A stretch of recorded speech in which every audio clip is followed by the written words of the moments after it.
안녕하세요. 여러분이 보내주신 자료들 속으로 함께 떠나볼 시간입니다. 오늘은 정말 기분 좋아지는 자료들을 받았어요.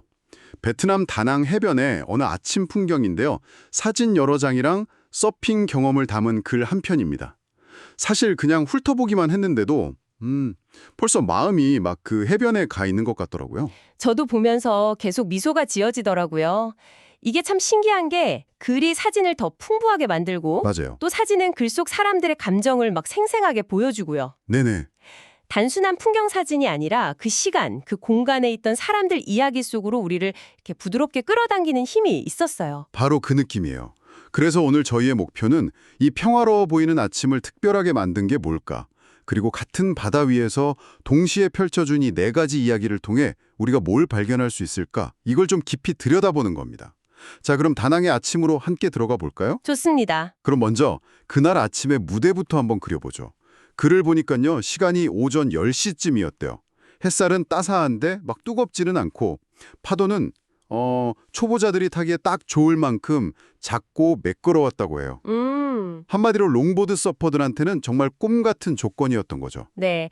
근데 그 꿈 같은 조건이라는 게 사실 굉장히 중요한 포인트예요. 그런 거요? 보통 서핑하면 막 거친 파도를 정복하는 그런 이미지를 떠올리잖아요. 그렇죠. 네. 근데 이날 다낭의 바다는 정반대였던 거죠. 파도가 작고 부드러우면 일단 초보자들 두려움이 좀 줄어들고요. 아, 한 움직임을 보여줄 기회가 생겨요. 다시 말해서 이 바다는 처음부터 경쟁이 아니라 뭐랄까 조화와 배려를 권하는 분위기를 스스로 만들고 있었던 겁니다. 와, 환경 자체가 그런 분위기를 유도했다. 흥미로운데요. 그러고 보니 보내주신 사진 중에 이 나무 지붕 아래에서 해변을 보는 사진이 있잖아요. 네네, 보여요. 여기 정말 모든 게 담겨 있어요. 야자수 그늘, 저 멀리 구름이 살짝 걸린 선자 반도, 그리고 잔잔한 바다까지. 맞아요. 그리고 다른 사진을 보면 그 선자반도가 더 자세히 보이는데 언덕 위에 거대한 하얀 불상이 있거든요. 아, 네. 그걸 레이디 붓다라고 불리는 해수관 음상이죠? 맞습니다. 그런 이국적인 풍경이 더해지니까 이 평화로운 광경을 저 멀리서 성스러운 존재가 지켜보는 것 같은 느낌마저 들죠. 와, 진짜 그러네요. 서핑이라는 활동이 단순한 스포츠를 넘어서 뭔가 좀 특별한 경험처럼 느껴졌을 것 같아요. 그렇죠. 위압적이지 않고 아름다우면서도 모두를 품어주는 그런 무대가 완벽하게 차려진 셈입니다. 자, 이렇게 완벽한 무대가 차려졌는데 글을 읽다 보니까 이 무대 위에서 동시에 네 편의 다른 연극이 상영되는 것 같았어요. 아, 그 비유 좋네요. 각자 다른 이야기를 가진 그룹들이 있었죠. 첫 번째 그룹이 바로 가족이었고요. 네, 아주 인상적인 장면이었죠. 숙련된 서퍼인 아빠가 해변에 삼각대까지 딱 설치하고 8살 아들한테 파도 타는 법을 가르쳐 주는 거예요. 아, 아빠가 정확한 타이밍에 보드를 싹 밀어주면 아이는 놀랍도록 안정적인 자세로 파도를 타고 해변에서는 엄마가 그 모든 순간을 카메라에 담고 있고 와. 행복하고 편안한 모습이라고 표현했는데 정말 딱 그 그림이 그려졌어요. 여기서 서핑은 그냥 스포츠가 아니에요. 뭐랄까, 아버지가 아들에게 자신의 경험과 지혜를 물려주는 하나의 의식처럼 보이거든요. 의식이요? 네.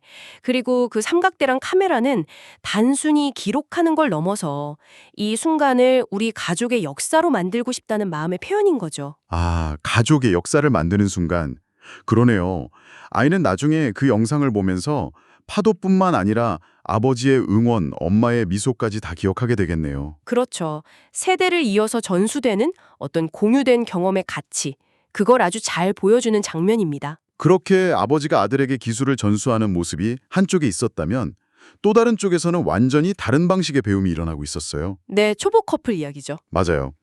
이분들은 코치 없이 서로 도와가면서 파도를 잡으려고 막 애를 쓰고 있었대요. 가족 그룹이 아버지의 가르침이라는 약간 수직적인 관계였다면 이 커플은 함께 도전하고 발견해 나가는 상호 발견의 수평적인 관계를 보여주죠. 맞아요. 같이 넘어지고 서로 보드 잡아주고 그러다 한 명이 파도 위에 겨우 서면 다른 한 명이 더 크게 막 환호해주고요. 글쓴이가 보니까 파도를 탈 때마다 자세가 점점 좋아지고 자신감이 자라나는 게 눈에 보였다고 하더라고요. 전적으로 동감합니다. 사실 무언가를 처음 배울 때 누군가랑 같이 끙끙대면 두려움이 좀 사라지잖아요. 그렇죠. 서로 어설픈 모습 보면서 웃다 보면 그냥 즐거운 과정만 남게 되죠. 바로 그겁니다. 바다라는 이 도전적인 환경이 이 커플에게는 관계를 더 단단하게 만드는 특별한 공간이 되는 거죠. 함께 겪는 실패와 성공만큼 유대감을 깊게 만드는 것도 없으니까요. 자, 그렇게 서로를 의지하며 성장하는 커플이 있는가 하면 와, 이미 모든 걸 통달한 듯한 경지의 사람도 있었습니다. 아, 프롤롱보더들? 네, 글쓴이가 가장 매료됐던 세 번째 그룹인데요. 특히 한 여성 서퍼의 모습에 완전히 마음을 빼앗긴 것 같았어요.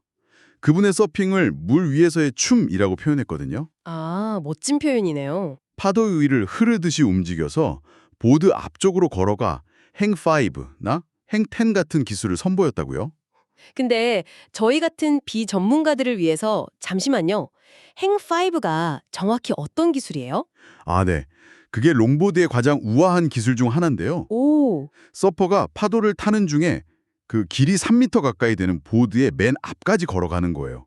그리고 발가락 5개를 보드 끝에 살짝 거는 기술입니다. 행태는 10발가락 모두를 거는 거고요. 발가락을 보드 끝에 건다고요? 와, 네. 엄청난 균형 감각이랑 파도의 흐름에 대한 완벽한 이해가 없으면 불가능하죠. 정말 물 위에서의 춤이라는 표현이 딱 들어맞는 장면입니다. 세상에. 그건 진짜 파도랑 완벽하게 하나가 되지 않으면 할 수 없는 움직임이겠네요. 차분하고 강력하며 영감을 주는 모습이었다는 묘사가 이제야 완벽하게 이해가 돼요. 그렇죠. 그분의 서핑은 스포츠를 넘어서 예술의 경지였을 거예요. 그리고 그 존재 자체가 다른 초보 그룹들한테는 엄청난 동기부여가 됐을 겁니다. 아, 계속하면 언젠가 나도 저렇게 될 수 있겠구나 하는 살아있는 목표이자 영감의 원천이 되는 거죠. 그렇게 멀리서 영감을 주는 존재가 있었다면 바로 곁에서 용기를 주는 존재도 있었어요. 마지막 네 번째 그룹, 해안가 가까이에서 강습을 받던 코칭 그룹입니다. 아, 네. 3명의 초보자들이 코치랑 같이 있었는데 코치가 적절한 타이밍에 보드를 딱 밀어주니까 차례차례 파도 위에 서는데 성공했대요. 그리고 그 순간 터져나오는 환호랑 웃음소리. 그래서는 처음 파도 위에 서는 마법 같은 느낌을 경험하는 순수한 기쁨이 보였다고 묘사했죠. 아마 이 사진 속 모습이 아니었을까 싶어요. 물에 여러 사람들이 있는 사진요. 네, 이 그룹은 서핑 커뮤니티의 지지적인 측면을 아주 잘 보여줍니다. 코치는 그냥 기술을 가르치는 사람이 아니라 서핑이라는 새로운 세계로 들어가는 문을 열어주는 안내자인 셈이죠. 혼자서는 느끼기 힘든 그 마법 같은 순간을 경험하게 돕는 조력자. 정말 그러네요. 이렇게 보니 네 그룹의 이야기가 정말 뚜렷하게 다르면서도 서로 연결되는 것 같아요. 세대 간의 전술을 보여준 가족, 파트너와의 동반 성장을 보여준 커플, 개인의 예술적 경지를 보여준 프로서퍼. 그리고 공동체의 지지와 배움을 보여준 코칭 그룹까지요. 맞습니다. 사실상 한 인간이 어떤 새로운 도전을 시작하고 관계를 맺고 마스터해가는 그 전 과정을 보여주는 완벽한 축소판이라고 할 수 있습니다. 이 모든 이야기가 한 아침, 한 해변에서 동시에 펼쳐지고 있었다는 게 정말 놀랍네요. 그렇죠. 그렇다면 이 모든 것은 무엇을 의미할까요? 이렇게 각기 다른 수준과 목적을 가진 사람들이 어떻게 한 공간에서 이토록 평화롭게 공존할 수 있었을까요? 글의 마지막 문장이 이걸 아주 잘 요약해 주는 것 같아요. 다른 수준, 다른 이야기. 모두가 같은 바다를 공유하고 있었다. 바로 그 지점이 이 풍경을 특별하게 만듭니다. 사실 많은 서핑 장소는요, 좋은 파도를 차지하려고 경쟁이 꽤 치열해요. 때로는 긴장감이 흐르기도 하고요. 아, 그 라인업에서 자리 싸움 같은 거요. 파도 기다리는 장소 말이죠. 맞습니다. 가장 좋은 파도가 시작되는 그 지점. 그래서 좋은 파도가 드문 곳에서는 그 자리를 차지하려는 보이지 않는 경쟁과 서열이 존재할 수밖에 없어요.